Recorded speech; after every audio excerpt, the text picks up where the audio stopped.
নমস্কার বন্ধুরা, জয়েস কিচেনে আপনাদের সবাইকে স্বাগত। আজ আমি আবার চলে এসেছি একটা রেসিপি নিয়ে। আজ আমি বানাবো সম্পূর্ণ ঘরোয়া পদ্ধতিতে চিকেন পকোড়া।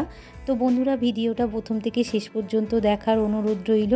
আশা করি আপনাদের খুব ভালো লাগবে। তো চলুন শুরু করা যাক ঘরোয়া পদ্ধতিতে চিকেন পকোড়া। চিকেন পকোড়া বানানোর জন্য এখানে আমি 250 গ্রামের মতো চিকেন নিয়ে নিয়েছি। চিকেনটাকে আমি ভালো করে ধুয়ে ছোট ছোট টুকরো করে কেটে নিয়েছি। আমি এখানে খুব ছোট ছোটই করে নিয়েছি। আর নিয়ে নিয়েছি একটা লেবু। লেবুটা ভালো করে কেটে চিকেনের সঙ্গে রসটা আমি ভালো করে মাখিয়ে নিলাম। লেবুর রসটা দিলে চিকেনটা সফট হয়ে যায়।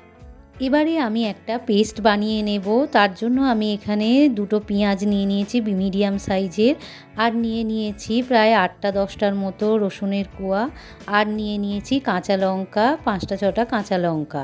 এবারে আমি একটা স্মুথ পেস্ট বানিয়ে নেব। লেবুর রসের সঙ্গে মাংসটা আমি বেশ কিছুক্ষণ মাখিয়ে রেখে দিয়েছিলাম।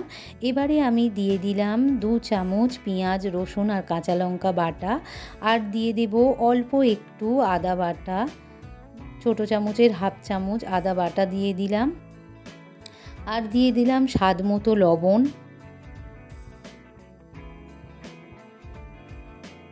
এবারে দিয়ে দেব ছোটো চামচের হাফ চামচ গুঁড়ো হলুদ আমি অল্পই দিয়েছি, আর দিয়ে দেব ছোটো চামচের হাফ চামচ গুঁড়ো লঙ্কা। তো বন্ধুরা, এখানে আপনারা কাঁচা লঙ্কা কুচিয়েও দিতে পারেন। আমি এখানে কাঁচা লঙ্কা যেহেতু বেটে দিয়েছি, সেই জন্য কোচানো কাঁচা লঙ্কা দিলাম না। আপনারা যদি বেশি ঝাল খান তাহলে দিতে পারেন। এবারে আমি একটা ডিম ফাটিয়ে দিয়ে দিলাম। এবারে সমস্ত মশলার সঙ্গে ডিমের সঙ্গে মাংসটা আমি ভালো করে মাখিয়ে নেব। এবারে আমি ছোটো চামচের হাফ চামচ জিরে গুঁড়ো দিয়ে দিলাম, আর দিয়ে দেব ছোটো চামচের হাফ চামচ ধনে গুঁড়ো, আর দিয়ে দেব বড় চামচের 3 চামচ আমি কর্নফ্লাওয়ার দিয়ে দেব। তো বন্ধুরা, আমার চ্যানেলটি যদি সাবস্ক্রাইব করা না থাকে, আমার চ্যানেলে যদি আপনারা নতুন বন্ধু হয়ে থাকেন, তাহলে প্লিজ চ্যানেলটিকে সাবস্ক্রাইব করার অনুরোধ রইল, আর পাশে থাকা বেল আইকনটি প্রেস করে দেবেন। এইভাবে আমি কর্নফ্লাওয়ারটা দিয়ে ভালো করে আবারও মাখিয়ে নেব। ব্যাটারটাকে একটু আঁট করার জন্যে আমি এখানে ময়দা দিয়ে দিলাম, অল্প একটু ময়দা দিয়ে দিলাম। ময়দাটা দিলে বেশ মচমচে খেতে লাগে। চিকেন ম্যারিনেট করা আমার কমপ্লিট হয়ে গিয়েছে। এবারে আমি একটা চাপা দিয়ে প্রায় আধ ঘন্টার মতো রেখে দেব। গ্যাসের ওপর একটা কড়া বসিয়ে দিয়েছি, দিয়ে বেশ কিছুটা সাদা তেল আমি দিয়ে দিলাম। তো বন্ধুরা, এখানে আপনারা সর্ষের তেল দিয়েও পকোড়াগুলো ভাজতে পারেন। আমি এখানে আজকে সাদা তেল দিয়ে ভাজবো। চিকেনটাকে ম্যারিনেট করে আমি ফ্রিজের মধ্যে আধ ঘন্টা রেখে দিয়েছিলাম। আধ ঘন্টা পর ফ্রিজ থেকে বার করে আমি এটাকে 10 মিনিট রেখে দিয়েছিলাম। সেই সময় আমি গ্যাসের উপর কড়াটা বসিয়ে তেলটা গরম করে নিয়েছি। এবার পাত্র থেকে একটা একটা করে চিকেনের টুকরো নিয়ে আমি তেলের মধ্যে দিয়ে দেব। তো বন্ধুরা, আমি এখানে একসঙ্গে বেশি করে ভাজবো না, অল্প অল্প করেই ভাজবো।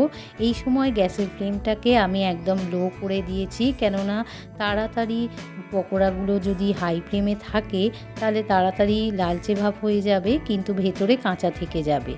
এগুলো এবার উল্টে পাল্টে লাল লাল করে ভেজে নেব। পকোড়াগুলো লাল লাল করে ভাজা হয়ে গিয়েছে। এবারে আমি একটা পাত্রে পকোড়াগুলোকে ঢেলে নেব। ঠিক একই রকমভাবে আমি সমস্ত পকোড়াগুলোকে ভেজে নেব।